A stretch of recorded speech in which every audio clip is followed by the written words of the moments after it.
All right, welcome, Roasties, to another episode of the Roasted podcast. Today I'm joined by former Bulldog and Tiger, and now he's at the Dragons for 2022. It's Moses Mbye. And how are you, mate? Yeah, good, Roasty. Thanks for having me on, mate. Looking forward to this one. Yeah, thanks, mate. I appreciate your time and effort on your day off. I know it's a good time to spend with the kids and family, so I appreciate the short little interview we can get out of you today. No dramas. Mate, how was Chrissy New Year? Did you get away with the family? Yeah, we did. We were fortunate enough to get up to Queensland, back up to the Sunshine Coast. We didn't get much sunshine, to be honest. They might have changed the name, but it was piss down rain most of the time. But look, it was family time, and Santa popped by, which was good. That's always a good time of the year for the kids and the family to enjoy. So yeah, we certainly had a good time. Ate plenty of good food and drank a couple of beers. The way to do it, mate. I saw someone actually mentioned that saw you doing some road running in Noosa. Is that you're from Noosa, are you? Yeah. That's right. Yeah. I do try to keep in nick when I go away, especially when you're burning the candle at both ends, but eating plenty. So I try to keep myself in nick when I can, and got caught by there. I think that was LT actually, Big Lottie Takiri. Sniping me up there doing a road run. Mate, it's a hard time of year, and there's so much good food, good beers, and around family. It's hard to stay away, isn't it? But it's the snacking that gets me. There's this constant food on tap. You just got to be careful every time you walk past the fridge or the table. There's something staring at you. So, that's out of the way now. That's what I said. My MVP of Christmas is the tray of just like nibble food. It's just like, you just get all this good stuff and all of a sudden you just don't want dinner. You're just like stuck up on snack food. But I still can't go past the ham in the fridge for the next week. I love walking past and shaving a little bit of that off. That one gets me.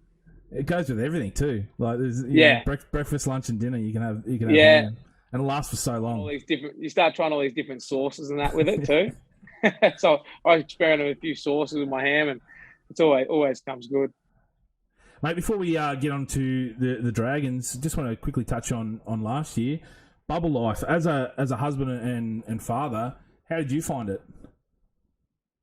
I actually enjoyed it.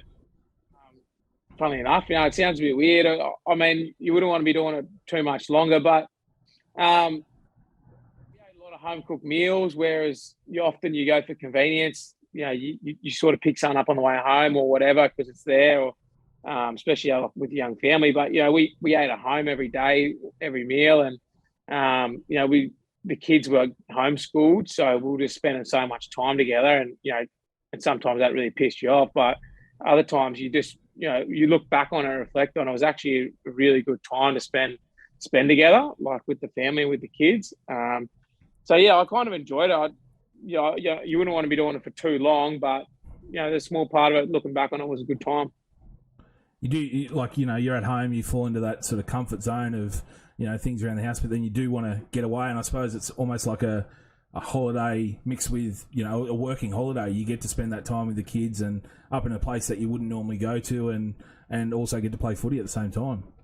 Yeah, exactly. Well, I mean, it wasn't the same for everyone. That's the other thing. My circumstances were different to a lot of other people. I'm from 2 hours up the road from Brisbane, an hour and a half, and so is my wife, and the kids' grandparents living up there too. So for us, my wife and kids were able to just travel back and forth, see their grandparents, and come back, which was handy. So for us it was really good. But for some people, they had to leave behind. All the above, their grandparents and even some had to leave behind their spouses and things like that. So, if you ask them that question, they wouldn't be saying the same answer as myself. But for me, it was okay. Like you said, it was a good experience, something that you probably look back on in a few years' time, especially with young kids. To go, definitely, 100%. Yeah, and the boys with the other boys with kids as well, it turned into like half pike creche daycare centre sort of thing. There's just kids running around everywhere. So, and all the kids loved it. You watched them all sort of grow up for 2 or 3 months there. So it was actually, it was quite enjoyable. Again, that probably make some friends and have an experience themselves that they wouldn't have normally, and get some friends 100%. For life out of it. So yeah, for sure. That'd be mate, nice. Thoughts on it returning, like the bubble life? You know, there's talks of I know I saw Clint Newton today talking about they're going to go back and review it. What are your thoughts on if they go back to a similar situation? Yeah, it's I don't know exactly where it's at the minute, but look, this is my opinion. I think it's probably a little bit too far gone now, isn't it? To go back into bubbles. I think it's here now. Coronavirus, COVID, whatever you want to call it, it's here now, and you know, probably half, if not more than half, in our squad have already had it, or been close contacts to it. So I think it's just going to be one of those situations where we're all just going to end up getting it. You know, I'm no medical background, but it seems that everyone's going to get it eventually, and it's probably. I don't think the bubble's going to work for us. You know, like COVID's everywhere. We've done the bubble. We did it successfully in my opinion. Like we avoided New South Wales and went up to Queensland where there was no COVID, but now, you know, COVID's just everywhere. So it's just going to be around, and it is what it is, and we're just going to have to get on with it. So you know that might mean a player or two missing for a week or two during the season, but you know, hopefully not. But I guess that's just the reality of it. There's people worse off out there. We're just going to have to cop living with it like everyone else is, and just move on. You look like, you know, some of the other major sporting codes have just had to, you know, bring in other players, and we've got, you know, New South Wales Cup, Queensland Cup. You know, it's maybe there's just going to have to be some, I suppose, leniencies in bringing players up, and we're just going to have to face the inevitable that there will be players out come game day due to it, and just sort of get on with it. Yeah, I think that's right, and I think it's happening. It's not just here. You know, you got to look abroad.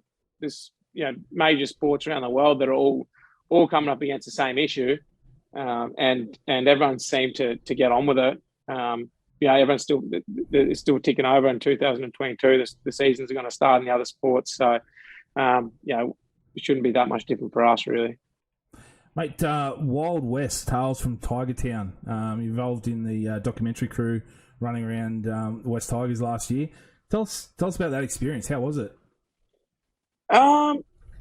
Hey, to be honest, it was sort of behind the scenes. It wasn't that much of us, like, really. Like we didn't like, the camera was there on game day, but they were kind of sitting in the corner. To be honest, I think it was more of a an admin thing. Like I think it was more of a Pasco thing rather than a football department thing. Yeah, we contributed when we had to, but I don't think anyone was really committing that much time to it. The outcome of it, great, but it didn't do us any favors. I think the outcome of it, but look, the idea was good. I think, I think their intentions were always good, and they kept it as quiet as from the players as they could. Like it was no distraction for us, like come game day or filming or anything like that. But I think, I think that was above us. That was above us, the decision to do that. I suppose with there's social media managers, there's photographers at the ground, there's all the TV crews. I suppose it's just easy just for them to get mixed up with them. You don't even see they're there. 100%. Come game day, there's that many people in and out of your sheds, and you're also pretty focused. You know, you're rocking up with a job to do, and everyone's got their own preparation that they go through on game day, and got their own little process that they go through. So once you sort of get there and you get in the grind of doing your process, and you're pretty focused, you don't really realise who's coming in and out, or Fox is there. There's that many camera crews there. You kind of just get you get in the groove of things, and it doesn't really bother you. Obviously a hard season overall at the Tigers, not making the finals. Was watching it again via the documentary, was it torture? To be honest, I didn't watch it. I didn't watch it. Yeah. I found it really awkward. Hey, like I did. Because we were in camp in the bubble. We were all kind of together, and we would often be sitting there and it would come on, and I always found it really awkward. And I know a lot of the other boys did too, but it was pretty hard to watch. I don't know why, but it just was. And I think, like some of the results as well, didn't make it any easier to watch. Like we had a pretty poor season, and a lot of those sections in the documentary were us getting a hiding. So yeah, I didn't watch it. You know more about it than me. I loved it. It showed a lot of behind the scenes and stuff that us as fans don't get to see. It sort of pulls back the curtain just a little bit. There's obviously things that we shouldn't see and we're not obliged to see, but it was sort of good just to open it up. And I thought it changed the perception of the West Tigers, especially the coach and some of the players as well. Did you find that? Did you find like there was the media or the fans sort of perceived you a bit different after that? Yes and no. I think, I don't know. I don't know how we were perceived. At the end of the day, it doesn't really matter what you do or what you give or what you take during the season. It's a results driven game. Like if you're winning, you'll be perceived as winners. Like that's what I've noticed over the years. And when we're losing, we're losers. So that's how we're perceived, and that's the noise you get, and I think we felt that last year. I think there was plenty of noise around the Tigers last year, and around individuals, around players, around coaches, staff, everything, from top to bottom. There was always a little bit of noise every week. There was something coming out of the joint. So, but look, that's just what it is. We weren't playing good. We were losing games, and you got to expect that. That's what happens when you're not going too well. Mate, you've been pretty open talking about when you left the Tigers and your so-called value for money. And I just wanted to speak on player salaries. A couple of players have spoken out about it and whether they should be made public or anything like that. Do you think players' salaries should be made public? Oh, they already are, aren't they? Pretty much. Like, well, yeah, there's a fair amount of speculation around it. But do you think if you sort of open it up that it gets rid of that speculation, or is it something that we shouldn't know? In my opinion, it doesn't bother me. Like, it doesn't bother me. It may bother other people. I'm not sure. I guess it's just one of those things that it's like nostalgically private. Like people just you just don't really publish your salary. But for myself, it doesn't really bother me. In my opinion, if you're if you're one of the 400 players that are playing in the NRL in the country, you're entitled to what you can earn. Like that's. That you're worth as much as someone's willing to pay you. That's how I look at it. But look, everyone's different. It wouldn't bother me if your salary is published. It's going to be speculated anyway. So and to be honest, most of the time, the majority of the time, the media is pretty accurate, like there or thereabouts with people's salaries, because the majority of the time they're leaked by clubs. Either by boards or coaches or managers during negotiations or players or whatever. So, and I'd say it's pretty much published. You just have to make them a little bit more accurate in some things, but they're more often than not pretty accurate. Yep, mate. Let's move on to the Dragons. Tell us about your first few weeks. How's it been?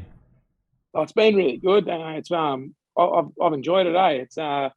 It's been nice and refreshing. I knew I needed the change, and I I think I was just getting a little bit stale at the Tigers. I really enjoyed my time there, and I'm obviously forever grateful for the opportunity they gave me. And I got to do some things at that club that I never thought I'd get to do in the NRL. So that's a positive in it. And now I'm at the Dragons. It's a bit of a different vibe for me. I'm coming in and sort of coming in as I know I'm just going to come in as like that around that utility role. I don't actually know what hole I'm going to fill yet, which is pretty cool. And it's probably one of the first deals I've done where it's not driven by finance, by the size of the deal. So I'm just enjoying being there and just working hard. And it's just good. It's refreshing. We got some guys who are so enthusiastic, and those young guys who are coming through that are really fun and exciting to train with. And I feel like I'm just in really good nick at the moment too.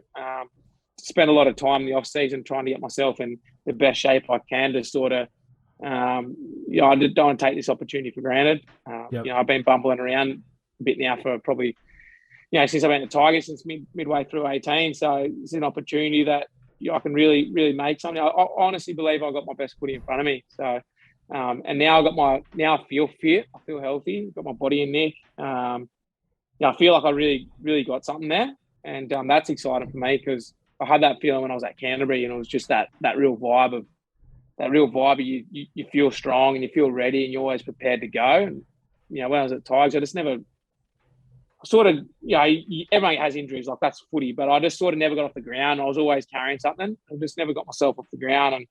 And I used it as an excuse too. So it was just easy to say that, like I'm out of nick, or no, this is sore, that's sore. Like, once I took ownership of myself, stop listening to get, like, you don't have to always do what you get told to do, or you got to feel your body and listen to your body and train how you're feeling.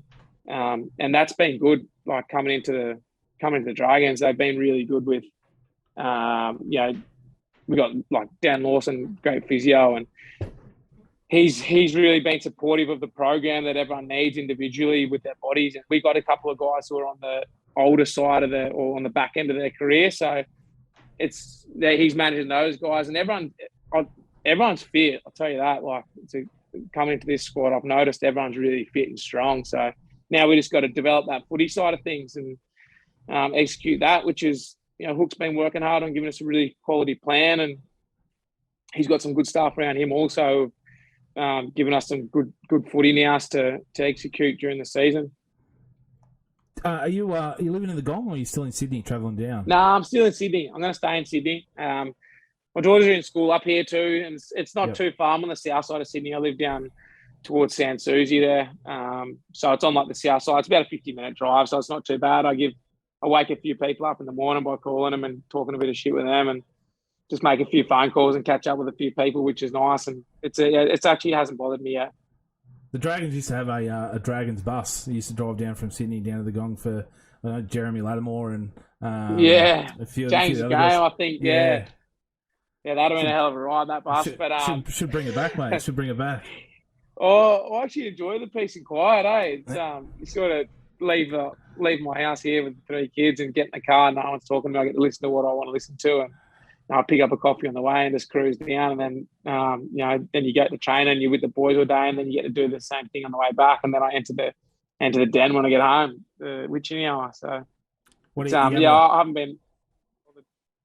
You have a certain, music or artist that you listen to on the way to training? It depends on the mood. I've been in the mornings, I actually like listening to the radio. I just got the radio in the mornings, getting a few little updates of what's been happening in the world, and then on the way home, I normally you're nearly on the nod. You're a bit tired, so I've been getting onto the Aussie rock and roll and a bit of the country music. Benny Hunt, Andrew McCulloch, the country boys, and they got some pretty good country playlists. So the boys have been tipping me into that music. Bit of country, eh? There you go. Yeah. Hey, tell us about Hook. You didn't really know him before you arrived at the Dragons. You never met him, or not. I mean, I'd met him just like through meetings to come to the Dragons, but before that, I'd never met him. That was my first encounter with him, and he's a deeper thinker than I thought he was going to be. I don't know if that sounds good or bad, but he really thinks about the game, and you can tell by the way he presents it to you and presents your expectations. He's done a lot of.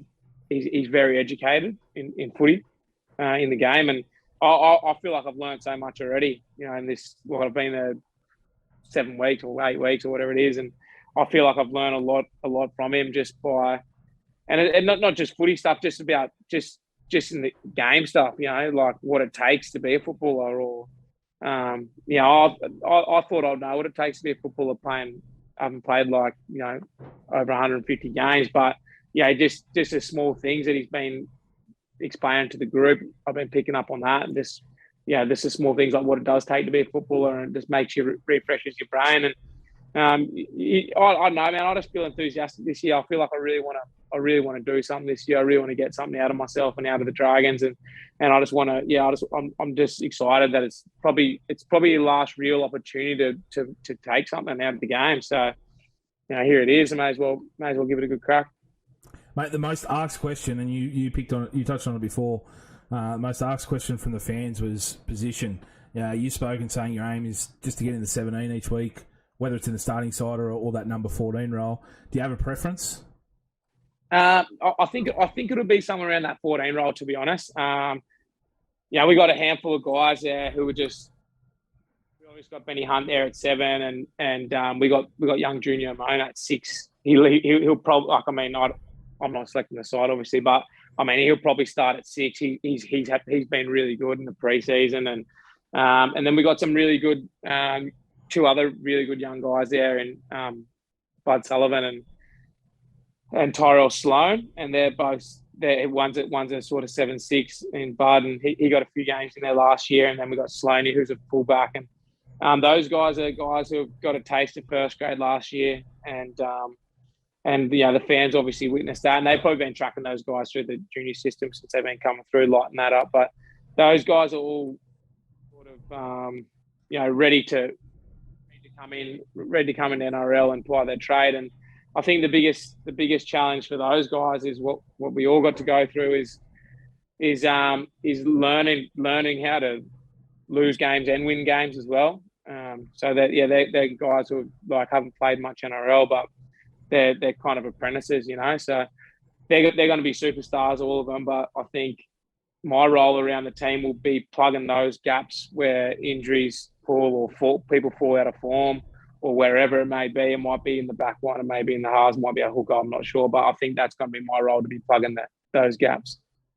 One of the questions I wanted to lead into was about leadership. You're only 28, but you're like one of the older guys coming in to a squad that is full of these younger fellas.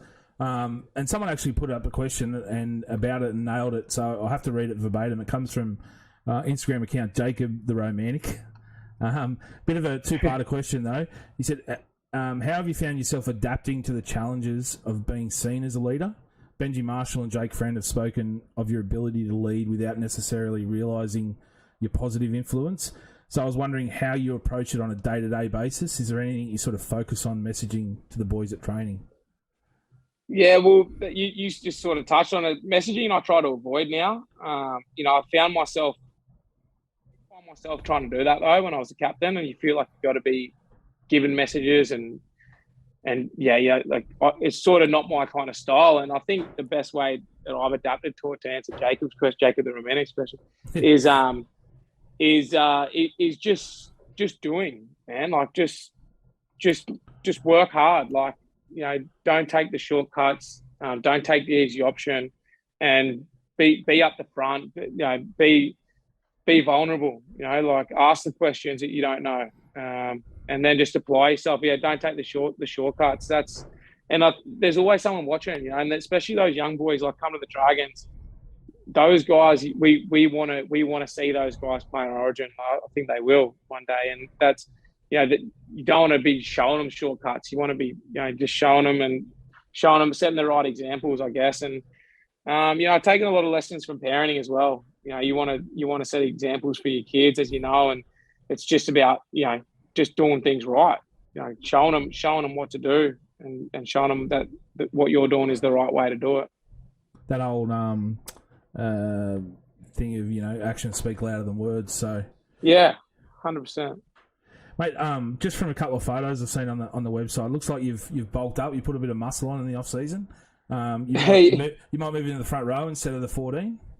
Yeah, I might get in the front row, put the head down. No, I've been training pretty hard. I haven't bulked up too much in terms of weight, but I've lost a little bit of my fat. I've sort of I put my head down in the off season. Kind of just wanted to just get myself in the best shape I can, just to sort of obviously repay the faith that the Dragons give me an opportunity, but also just for me, like I mentioned before, it's an opportunity that I've got now, and I want to make the most of it. And to do that, you got to be in the best nick you can. I've been carrying injuries the last couple of years, and you sort of just you end up neglecting those areas where you're worried about all the time. You're always worried about my knee, so I don't want to train too hard on it. Like you try to avoid it. And there's I ended up getting a pretty cool group together up on the sunny coast where I spent like 8 weeks at the end of the year, and we got a trainer in and did like a little bit of a camp with a few of my mates they're athletes in different sports. But we all just sort of trained together and just took a different tack. It wasn't all about running as hard as you can for as long as you can. It was more strategic injury prevention stuff. And I think that's gonna. Well, I hope that's gonna pay off for me anyway. I spoke with an assistant trainer, Alex Volkanovski, yesterday. What's it been like having him in the camp in preseason? Yeah, it's been cool. Hey, like he's a world champ. He doesn't act like one. Like I mean, in terms of he's not arrogant or anything. He's so helpful and he's a strong little bastard too. Like we've been training with him and he's been upending a few of the big boys and he's footy specific as well because a lot of the time you get some of the it's like every team has wrestling coaches. Like that's just the game now.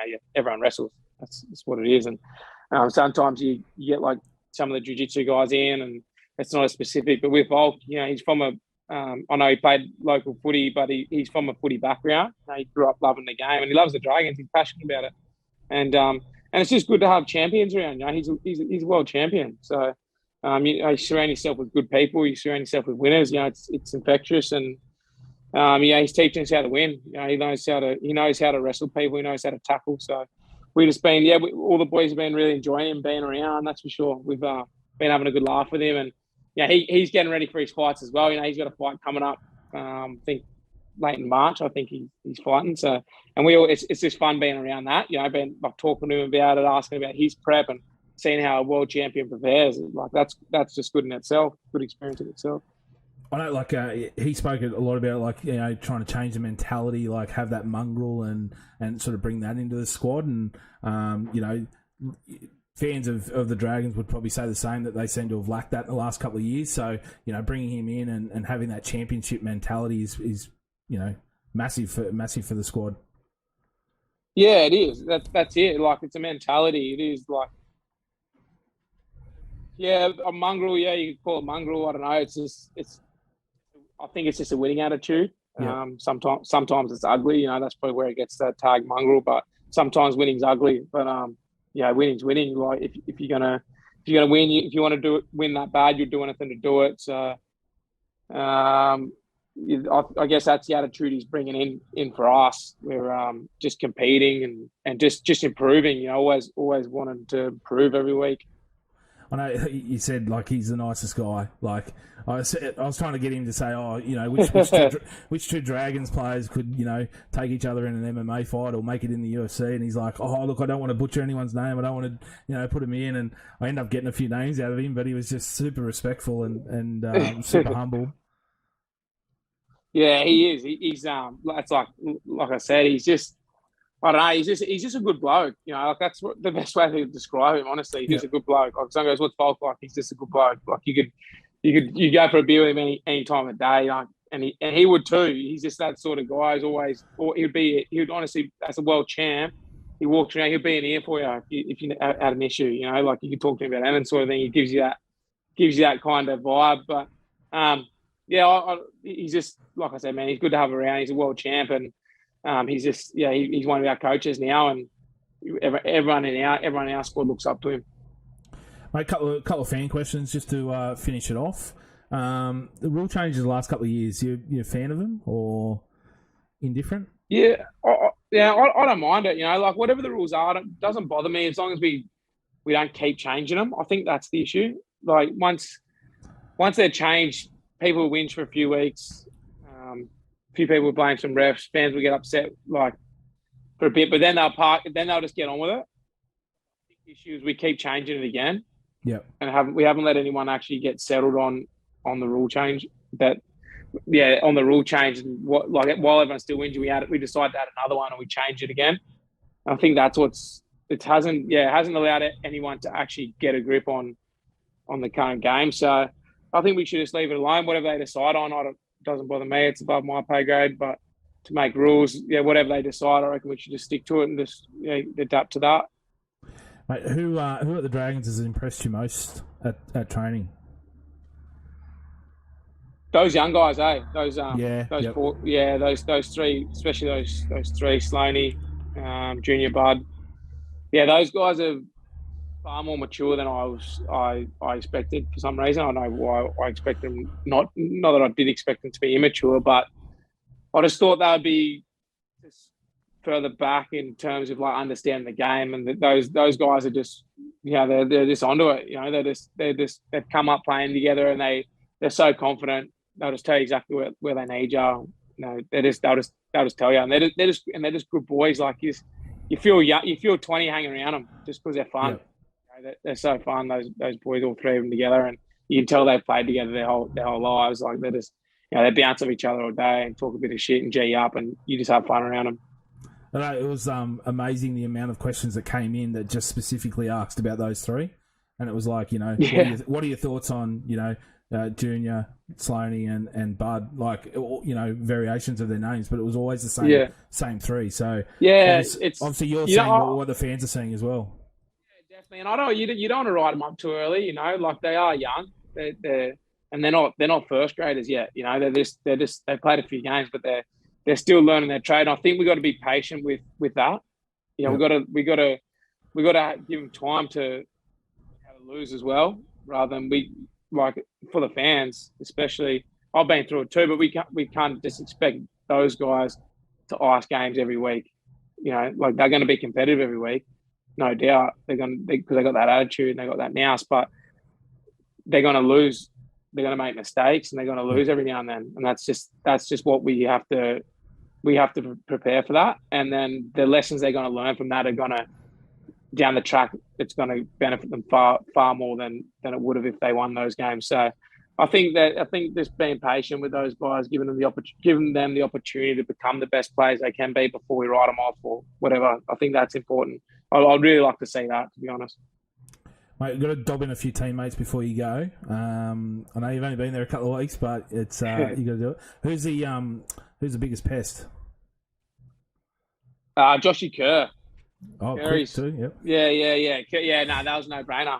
Curry for sure. But fuck, he's a good laugh. He's everyone has a good time around Curry.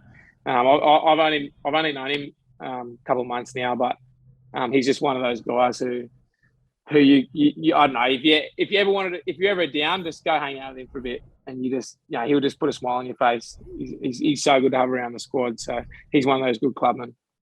So he's the biggest pest and the funniest. That was the next one, the funniest. Yeah, well, I guess the pest is funny. Like it's he is the biggest pest, but he is the funniest as well. Yeah, he covers both. Yeah, I'll give him both awards for that one. And which is the player that's the easiest to get under their skin? Who takes a bait? Oh, I don't chuck out much bait, to be honest. But from afar, I'd have to say probably Jackson Ford. I don't know.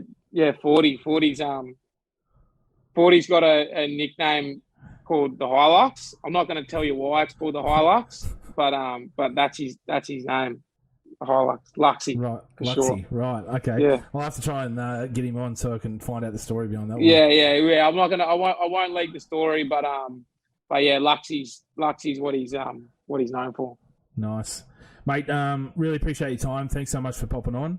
I want to wish you all the best in 2022. I hope it's not as bad as 2021 in regards to the bubble life and the results and stuff like that. I hope it's not as harshly for the players. But mate, good luck and thanks again for coming on.